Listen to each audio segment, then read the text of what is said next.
Okay, hey listeners. Welcome to the Walnut Desk podcast, where we discuss one topic until we have to stop.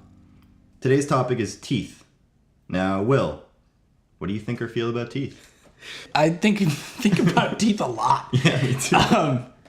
Like a lot. I don't know. It's weird whether it's flossing, whether it's losing them, whether it's like the frantic feeling when you wake up from a dream where your teeth were all gone, or one of them was gone, or one of them broke, which is my personal least favorite tooth dream to have. Ugh. Of like half of your tooth broke off in the back, and this has happened to me recently. You wake up, and I was almost disappointed. My dream had lasted in dream time to me like 5 days, and I lost my teeth earlier in the dream. And when I woke up, I was almost disappointed. I had like mentally and emotionally come to terms with the fact that my teeth were gone in my dream. And when I woke up, they were back, and I did not feel immediate relief. Right. I felt a little bit like I just had to go through all of that emotional processing of not having teeth, and now they're back. And it's like, oh, okay. And for what? What pain, what anguish was caused to my psyche. And that seems so like that phenomenon of having an experience and then having it like kind of taken away from you. Yes. Reminds me of like this is not so teeth related, but I had this one surprise party my parents threw for me. It was a birthday party, and I hate surprise parties. Likewise. Miserable. Just the worst. Yeah. And so I was like 13, and when you're 13, or when I was 13 at least, I was thinking like, oh, I'm growing up, I'm moving from child world to teenage world, but at the time I perceived it as child world to adult world. And then so I had a mini party. My parents are divorced, right? So I had a little mini party at my mom's house, and went to my dad's house, had a little mini party, and then the surprise party was waiting for me back at my mom's house. All right. And they had collaborated, so it was a bunch of friends and family were like in that house waiting. And on the drive from my dad's house to my mom's house, my stepmom, Lisa, was driving me, and I was sitting in the car, and I was just like fully coming to terms with the fact that I was an adult, right? And I don't get a ton of presents anymore, or like I don't get like the big like party situation. And I had come to terms with it, and I kind of liked it. I was like, This feels right. This is new. Yeah, this is a new life experience. I feel like an adult. I feel like I'm being treated as an adult. This is what that means. This is my first time where I'm going to ride this wave of adulthood. I'm taking off. Yeah, and I'm on that trail. And then I get to my mom's house and immediately walk into the door and am infantilized by all these people shouting surprise at me, right? And there's a photo. How much like what was you see the TV surprise parties, you see and then there's like the actuality of surprise parties, which is way fewer people and way less fanfare. Yeah. And you're never actually surprised. You kind of get it before you. What level of surprise? I was totally surprised. You were totally surprised. Were people like hiding in weird places, or were they just there? They were just there. So the lights weren't off. It wasn't like. They must have been hiding though, because like I remember this one feeling associated with. My memory is terrible, so I don't remember that much visually, but I remember a feeling of. Like, I knew that my friends were hiding in my bedroom. Like, they got to hang out in my bed, and I had this, like, insane feeling of invasion of privacy. I was like, a super private person, and certainly was when I was 13. Right. And my friends were, like, sitting in my bedroom waiting for me. Full unsupervised access. I get to go through everything. I don't even know what I was like, scared of. They're gonna find, like, whatever rag I jerked off into that day or whatever. Yeah, right. But, like... I don't know, that was like a very strong feeling, but the level of like actual surprise was very high. Okay. And it was embarrassing, and there's this photo of me, and I'm in this shitty striped polo, and I walk in the door, and I'm just like, there's a photo of me giving thumbs up with like a bright red face and doing the no teeth smile at the camera, and I'm just like, I don't know how to feel about this. Yeah. That's great. So they surprised you. They infantilized you, and just as my tooth dream was stripped away from me, so was your adulthood. Just pulled right out from under you. Your experience is not valid, but you still have it, so it still informs you. So it's still valid, right? Yeah, it just kind of like rocks your worldview a little bit. Yeah, and I think that birthday parties feel like a good segue to talk about how much sugar and teeth do not work well together. Not good. Like you eat a piece of cake, you gotta brush your teeth. I don't even know. I'm a little bit suspect, and I've had one cavity in my life. Whoa. I brush my teeth. That's impressive. Yeah, and I probably have more between me and you and the listeners. Right. I haven't been to the dentist in a couple years. It's been 3 or 4 years for me. Since I moved to the West Coast. A lot of it is like, I think I probably need to go. I might actually book a dentist appointment after this podcast. Well, because there's so much anxiety around tooth health. Right. But I wonder if there's like a marketing ring around tooth care and what level actually is sufficient and what level do the powers that be, I don't want to get all conspiracy now, but like what level do the powers that be control our psyche about tooth care? Well, what do they want to sell us, right? Yeah. Different types of floss, different types of toothpaste. I mean, special toothbrushes. High markup items. Floss is almost nothing. The Waterpit. Have you heard of the Waterpit? I've heard of it. Is that... I don't understand how it works. Can you explain that to me? I don't get it. I don't know how much it costs, but what it is it's like a long toothbrush-style device that you stick in your mouth. Yes. And you turn it on, and it sprays water in between your teeth. Okay. So it's supposed to serve the purpose of flossing, I believe. That sounds like something that I could be successfully like placed in the target demographic for. Yeah, me too. Because I really, and I know Ryan feels very passionately in the other direction about this, like I hate flossing. I hate the process of doing it. Like I try to think, I've been trying to do it more lately. I know it's important. I haven't been to the dentist, so I'm trying to be my own dentist in the way of like just take care of my stuff and be preventative.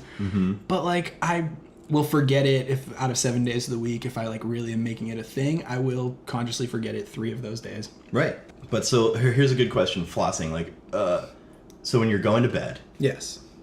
You stand in front of you stand at your sink. Yes. You're looking at yourself in the mirror. That's exactly what I'm doing. It's almost like people have very similar routines when they go to bed. But I'm there with you. You think you're going to brush your teeth. You know you should floss first. What goes into the decision to just skip the flossing and to go straight to the toothbrushing? Because I do it all the time. I stand and I'm like, you know, it's going to take 2 minutes and that's going to be a pain in my ass. It's not enjoyable or whatever. Like, what is the actual mental acrobatics that you go through where you convince yourself that it's cool or not cool to floss your teeth in that moment? I think it's that the floss is not visible. I think that I've thought about this internally and gotten to the point where I know I won't floss unless the floss is out. Right. There was a tidying disagreement between me and a significant other where like all of the stuff was always off the counter. So when the floss was away, it's not that I would forget. It was almost like the laziness, the mental acrobatics was, I don't have time to open that drawer, find it, pull out the floss, do the thing. But it was a time like I think the root of it is like time saving. Time saving. Which is a really fancy way of saying laziness. Right. Well, because like, okay, we're both people, I know this, who have a hard time sleeping. Yes. So we're going to not floss, brush our teeth, go lay down and not sleep for like just 2 hours. Wait for the darkness to come envelop us. You're right. No, like when we talk about this, if there were an arbiter for this conversation, they would be like, "You're ridiculous. You should floss your teeth every night." Well, that's not what. Okay, so that's not what I find interesting. I don't find interesting whether or not we should do it. Okay. I'm more interested because I don't. Why you don't? It's personal, right? It's like whatever. You have your beliefs. Because you can see statistics. I remember reading somewhere, and one of the things that I'm going to repeatedly do on this is say facts that are probably not true. Yeah. But I remember reading somewhere that we're in a day where that doesn't matter. All facts, man. It doesn't matter. All facts. Bowling Green. Just talk about it. So I remember reading somewhere that like taking care of your teeth, because of like the extremes that your body has to go to in order to fight the bacteria and like whatever like decay is happening in your mouth. Good tooth care, including flossing, can like add days or years or whatever to your life. Okay. Because of the tax on your body. Yeah. I don't know. That makes sense. It's logical. It might not be factual. Right. Well, it makes sense. Yeah, that stuff would then not be going into your stomach, which then is not contaminating your microbiome. You know, your healthy gut flora can thrive if you're killing the bad stuff and getting it out of your mouth before it even enters the system. Sure. It makes sense. Sure. My new routine now, which I'm super into, there's something really awesome about flossing. So I solved the problem of the hidden floss. I bought the self flossers, the picks. disposable ones, and they're super wasteful. And I know I do feel a little bit guilty about that in particular. That and K cups are the two things Yeah. that I actually feel guilty about waste. Even though I guarantee you, I waste more stuff in other aspects of my life. As a teacher who recycles like 120 papers like every day, I waste more there, but I don't feel that because it's necessary for the job. It's like work. Right. It's on the school. Right. It's in a different, it's in a segmented portion of my, thought process. But I've got the self flossers now, and I'm getting on a good routine now of using that. And the best feeling immediately after that is to use mouthwash. Yeah. After. And when you see the shit that comes out of in between your teeth after you swish with mouthwash after flossing, that makes me really want to believe the claim of yes, it does extend your life because there's all this nasty, terrible stuff. Okay, so the official Walnut Death podcast position is that you should floss. You should floss. And in order to do that, you should put your floss on your counter. Yes. So I'm going to zoom us out a little bit. Yes, please. Teeth, yes or no? Do you like, do you like teeth in general, or do you not like teeth? It's hard to have an opinion that goes against the natural. We need teeth. We got to eat. We do. I need them. They are necessary. They can fall out. Yep. They need to be tended to twice or thrice daily. Tooth pain is some of the worst pain ever. If I could opt out of tooth pain entirely, that would be great. Ugh. They're very delicate. So I don't like teeth. If there were an alternate method of chewing my food that is not a blender, because you remove texture from the equation, food doesn't taste good anymore. Right. And I'm not a fan of teeth. They're necessary, and I'm dealing with them as an adult who needs to struggle in a Sisyphusian way. But no, I'm not a huge fan. No, how do you feel? I'm also against teeth in general. So I don't like teeth. I don't think they're great. I think they're a very poorly biologically designed thing that we have. I think that Elon Musk should not be working on the Hyperloop. He should be working on an alternate teeth strategy. Okay, so I would 100%, if I could do it, yes, I would go into a dentist, which is one of my least favorite things in the world. Hence, I haven't done it in many years. But you feel so strongly that I would go in, overcome that, and you would go there on your own accord. I would have them put me to sleep. I would have them yank every single damn tooth out of my mouth, pull it out, put in something fake. Veneers are not apparently a good thing. That's what people tell me. Huh. I don't know what the material would be, but if I could just have fake teeth forever, you'd still have to take care of them. Right. Well, they would get nasty. They wouldn't be as you could have a material that's not as delicate as what we have is for teeth. Could you then bite through things that other people can't bite through? Do you now have pliers with you at all times? Right. A little face rotation, you can unscrew a wing nut or something with your teeth now. You would have needed clamps before. I mean, this is a superhero beer caps off. This is superhero origin story. Right. It would also really enable people with those tendencies to eat really strange things like car materials. People who consume. Wasn't there somebody who consumed an entire car? They ate their car over a long period of time. I don't know. Okay, well, people who eat paper or whatever. Right. Suddenly, if you had teeth that could go through anything, you could eat better. You would weird eat stuff. Metals. Maybe if you had an iron deficiency, you would start eating hard metals. Yeah, you wouldn't have to take those chews and build it up over time. Totally screw up your digestive system. But our topic is not the digestive system; it's just teeth. So you would replace them. I would replace them entirely. I don't have an elegant solution. I just don't like them. I didn't go through and then try to solve the problem. I just identified that it was a problem and then got grumpy about it. It's human though. That's what we do. It's interesting to me also teeth. Another reason no for teeth, out of sympathy and compassion for the youngest of us. Oh no. Who have to go through the process of losing a tooth is really an uncomfortable proposition. I just remember I didn't like losing my teeth when I was a kid, and I lost them early enough that I wasn't I didn't have the fortitude to just rip them out of my mouth. So you just deal with this slight ache and a slight wiggle, and you try to avoid it. At least that was my course of action, was I just tried to avoid the tooth that was loose. When you were chewing? Yeah, and I would wiggle it a little bit, and I would always have to use the wrong side of my mouth, and I had a bunch of teeth that were half in. They would be attached on the outside of my gum and not the inside, and they would flap completely open. Uh-huh.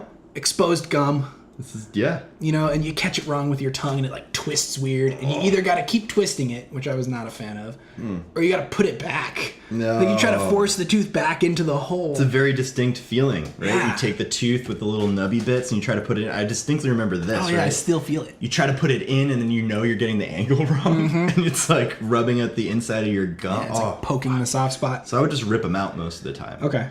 But Like, that what was was extremely painful. What was your method? Did you like tie something, use an apparatus? Did you No. ever do the door thing? I tried the door thing, but it never worked. I tried for the me. door thing and it didn't work. No. And it made it worse. And I then didn't have any desire to try again with another method. But the thing about ripping them out is that, like, you're pulling a nerve thing out. Right. So it's extremely painful. And beyond the pain, it's just a very strange sensation. It Yeah. feels like the whole experience that we're talking about is, like, very Croenenberg. It's very, like, horror film to me. Because it's like you're a child. Yeah. The world's ahead of you. Yes. You're lost in your imagination. Yeah, everything's going to be great. Your relationship to your body is probably pretty weird as it is through your whole life, but it's Right. pretty positive as a kid, or Pretty it was positive. for me. You're going to have surprise parties forever and you're going to enjoy them. Exactly. Like, Yep. You're going to eat tons of candy and it's never going to affect you because you can lose those damn teeth. yeah. But when you're losing them, it's like, here's mortality, here's your body failing you. Here's like the extreme horror of the like fact of the human body, and you have to face it in what? You're like 6. Yeah. 6. It's got to be 6. Under 10. Definitely under 10. Because if I were older than 10, those teeth would have just been... Yeah. And there's like a lot of horror around tooth experiences in general.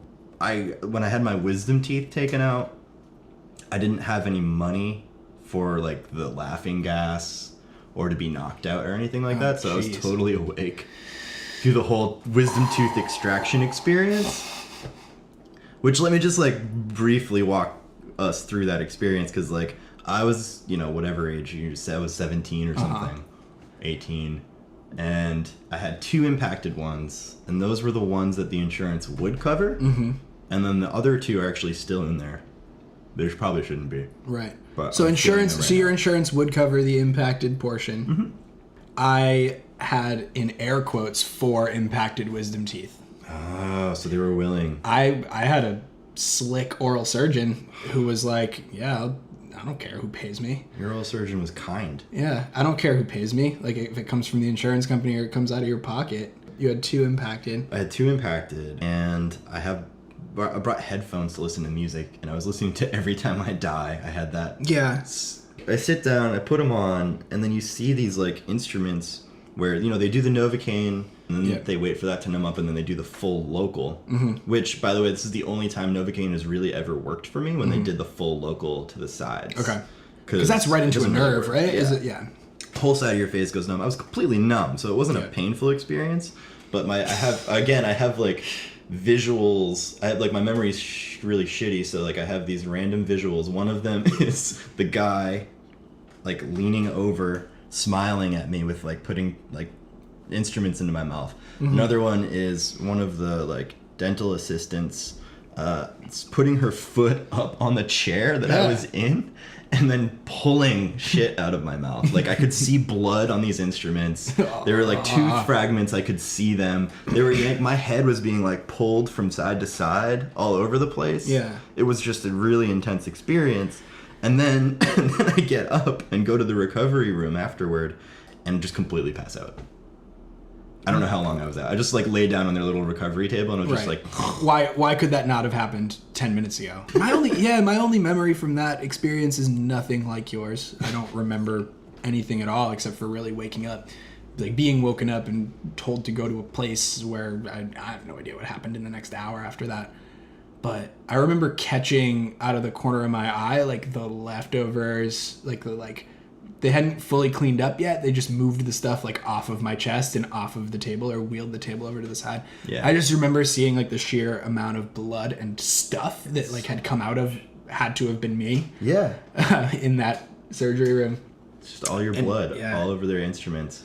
But I think that I was under the influence of the sedative for way longer than I thought I was, because I had the grand idea of, holy shit, is this a real coincidence? I went to an Every Time I Die show with you that night that I got my wisdom teeth out. That's true. That's really interesting that you were listening to Every Time I Die, and that's cool. That was very irresponsible of us that day. Yeah, we also were listening to that band a lot around that time, so that it's not really much of a weird thing. Yeah. But yeah, I got my wisdom teeth out at like 10 a.m. I went home, I played Super Mario Galaxy for a couple hours, and remember getting into like an insistent argument with my mother that it would be okay for me to stand up and go to this show. And I did. And I went to the show, and I leaned up against this, like, there's like a railing in like the second level of the Palladium in Worcester. And I just was leaning up against this thing the whole time. And I remember during the opening bands, I was like, I should take a nap so that I can like actually watch this next band. But I didn't. But that day I was up and ready to go. And that must have been impacted by the drugs that they gave me for the surgery. Without question, the drugs that they gave you, and then also the like water bottles of alcohol we were drinking in the parking lot beforehand.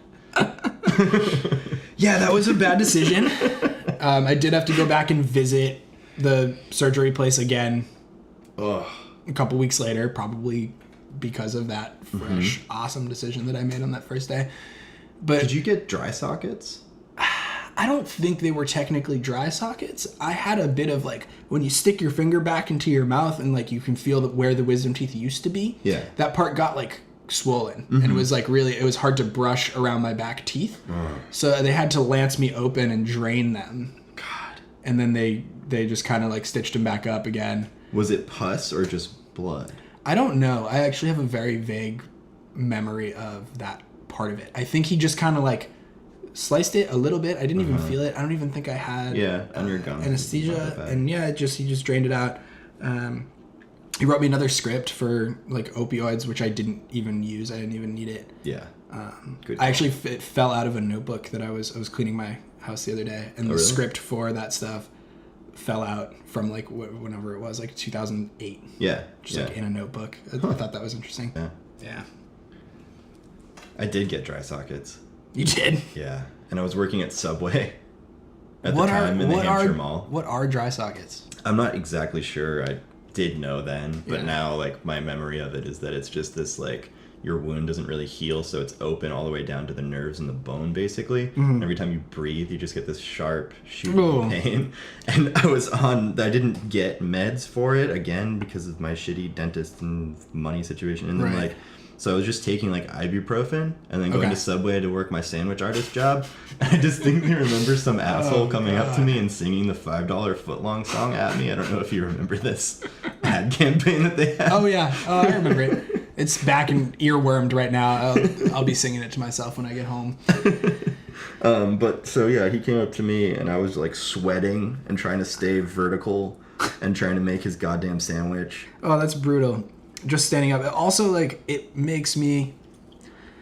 I go through phases of, like, it's not intentional, but, like, humanizing the person who's making your Subway sandwich of, like, they might have just got their wisdom teeth out. And they might be miserable right now, so please don't sing their corporate jingles back to them. They're not into your sandwich. No. They're not into their corporate ad campaign either. No. You know what else? Subway ad campaigns. We could do a whole episode on that. I mean, especially with the rise and fall of Jared Fogle. No. Ugh. American treasure turned American travesty. Oh, man. Oh, fuck. What is wrong with us that we are recording a podcast and now we're laughing about Jared Fogle? There's nothing to laugh about. Yeah, that's true. Yeah, we should chop that out. We might cut that. We were just talking earlier before this podcast about, Will, you had said that it's possible for body parts to grow, like your body to grow teeth. Yeah. I heard about that. I saw some really gruesome pictures on the internet of just like teeth in weird places, and I have a like vague recollection of like where they might have been, but like it just was gruesome. Like you have like a growth or like an abscess or something, they cut it open and like a tooth was there. Is inside. Like a calcified, like a little prize. Yeah, like you open it. Okay, so like what did the images look like? Were the colors, was it like internal? I don't even know. I could be completely fabricated. Like I could be misremembering and making this up, but I just remember them being disgusting. Like it's like a wound or something, or like a gross abscess that's got like a jagged little tooth-like thing sticking out of the side of it. Well, because like even within your mouth, because I have multiple brothers who have had things like this happen, where like you have teeth grow like down in the middle. Ooh. of your mouth, Ooh. like in the middle of your palate or whatever, or like they grow it at like weird angles, and then you have to like get them cranked. Right, you go to the orthodontist and they work on you like with some sort of modern plate tectonic technology, where like your Pangea mouth somehow turns into a nice World Atlas mouth after like $4,000 and a lot of pressure pain.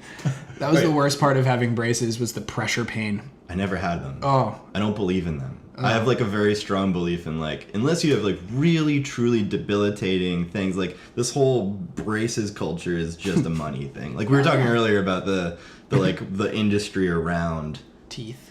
The advice. Yes. Like, what do you get out of it as a consumer, and what do they get out of it as an industry, right? Like, this whole idea of, like, your teeth should be super white. Mm-hmm. I hate that. Yeah. I'm never going to get my teeth whitened. I actually can't super whiten my teeth. Really? I had a tooth incident when I was in 4th grade. So you lose your teeth when you're younger than 4th grade. Yep. We've now determined. Because I chipped an adult tooth in 4th grade playing on the Peasley School. They did a fundraiser. They got a new playground, so there were new elements, and our tag game had never been stronger. So now, obviously, we have new routes, new lines that we can use to get away. Evasion tactics. It wasn't tag. The only thing that we changed about tag was we played a game called You're an Idiot. So when you got very uplifting, when you got tagged, childhood game. When you got tagged, it wasn't tag you're it. It was you're an idiot, and then you run away, and now you're the idiot. The rules were very basic. But anyway, like I was going, and there's this new. It was like a slide. Okay. So imagine a slide. Instead of being angled at 45 degrees to go down, it's flat, like a flat 180. So you can't actually slide on it. It's just slide material, and it's shaped as a slide. Mm-hmm. And on top of that slide were like monkey bars. So you were supposed to sit on the slippery slide and monkey bar pull your way through and slide on your butt through this playground obstacle. Oh, okay. But when you're playing Don't Touch the Ground, You're an Idiot, you don't have time to sit down. Right. So you run across the top of them. Uh-huh. And what had become, I was very adept at it for a while. I must have been going through a growth phase or something where I became wildly uncoordinated.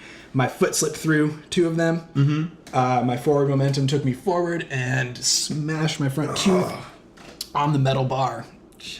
Which wasn't, if it was wrapped in the like, the, you know, like plastic stuff, like the rubbery plastic stuff, if it was wrapped in that, I probably would have been okay. Mm-hmm. But immediately was like, and like ran up to the lunch lady and got like driven to the dentist, and they bonded this part of my tooth. If you look at it right there, is actually all fake. I can see that, yeah. And they painted like on this like stuff. Yeah. So if I whiten my teeth, that is going to either get flavored by the whitening, or it's going to stay the same color. So you're going to be able to notice it more. I wonder if it could turn like a weird color, products. Like purple. That could be cool. Like, I mean, tooth gems are in right now. Have you seen these? No. What's a tooth gem? You don't know what a tooth gem is? No, educate. Dude, you got to go to San Francisco sometime to see the tooth gems. So a tooth gem is exactly what it sounds like. They take braces cement, and they take a little jewel, and they attach it to your tooth. I have a friend who has 2 of them and wants more. Just like and braces. There's no functional purpose to it. It doesn't like help you chew better or... No, it just makes everyone know you're a baller. Right. Like, it's just... We should get some custom Walnut Desk podcast tooth gems. We should make one. Like a W and a D? Yeah. And then we can get tooth gems. So you'd put those, if you're listening, on like your eye teeth on the bottom. Okay. Right? The W and the D for the Walnut Desk. And then in the middle on the remaining teeth, you could write pod. You could write pod. And we could sell it as a package. Yeah, tooth gems. I mean, which leads me to grills. I think we have to go to grills. We have to go to grills. Have you ever put a grill in your mouth? No. I don't know if it's something you can put in your mouth and then... Is it removable or is it cemented? I think it's removable. Okay. So you can choose to be flashy, or you can choose to tone it down a little bit for like a professional event. It's like all of the headache of having like fake teeth, like a denture situation, without actually having your teeth not be in your mouth. I was watching the Professional Bowling Association Pro-Am on ESPN the other day. It was the weirdest thing, but there's this PBA bowler. DJ Khaled was there. He lost. Oh, really? He lost like he loses on every internet challenge like that he ever does. He like doesn't do it very well. I don't know. Yeah. He was on some show. I watched him try to eat hot wings. Okay. He like failed after 2 of them. Yeah, I like that show. Yeah, DJ Khaled lost. Done. Ugh. You know, all these people get eliminated, and you're left with Mookie Betts, Terrell Owens. It was an awesome competition. That's great. But T.O.'s partner had the professional bowler, I forget his name, had a grill, or it may have been like silver teeth. Like he might have upgraded like you did, because he's like. Did you say his name? Do we remember his name? I want to say his last name was Weber. Okay, everyone should go look this up. But that could be. I could have made that up. So, what are our thoughts on tooth accessories like grills and gems? It's hard to be like against teeth in general and then be pro tooth accessories. I think. Like I couldn't see myself doing it. No. But I'm not like judging anybody for doing it. I think, you know, much like anything, you can do whatever the hell you want. Right. I'm never going to put a tooth gem in. I can't say that if I had a tooth that was like very damaged, that I wouldn't opt for some sort of like Wolverine adamantium tooth to go in instead, as you were saying earlier. That's kind of like worked its way into my head as being not that bad idea. It's not a bad idea. Maybe I one day can get my supplemental iron like from screws just because of that tooth. Exactly. So that's my stance. My stance is neutral. Personally, would never do it. But no judgment. If I had a tooth extracted, I might go for like a different kind of tooth, like that bowling guy. If he actually had silver teeth, Would you go gold? Would you get like a gold front tooth? I'm not a huge fan of gold. Or silver? Silver would be better. Yeah. The color gold, I think it's been played out over eons of human history. So I'm wondering, if you had the adamantium teeth, do you think you would be able to consume a cell phone? I mean, you could put it in your stomach. Glass. That glass would be the problem. I think you could put it in your stomach. I think you could, with adamantium teeth, right? You could grind glass fine enough that it would go down, maybe with some LaCroix. Yeah. By the way, we're both drinking LaCroix. LaCroix, if you're listening. Thank you. Yeah. Thank you so much. Maybe send us like one of your new flavors. Yeah, could you just, sponsor us? What do you think? Do you think you could eat a phone? Not right now.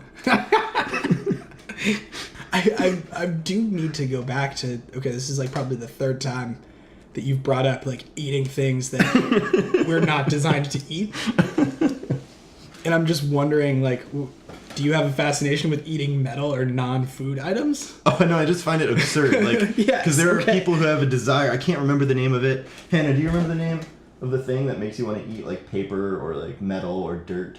Pica. Pica. Pica. It's pica. So if you were to replace all the teeth with adamantium teeth, the pica range would probably expand significantly. So, Well, I guess that's all we have about teeth. You love them, you hate them, and they're in your mouth. Thanks for listening to the Walnut Desk podcast. We will catch you next time.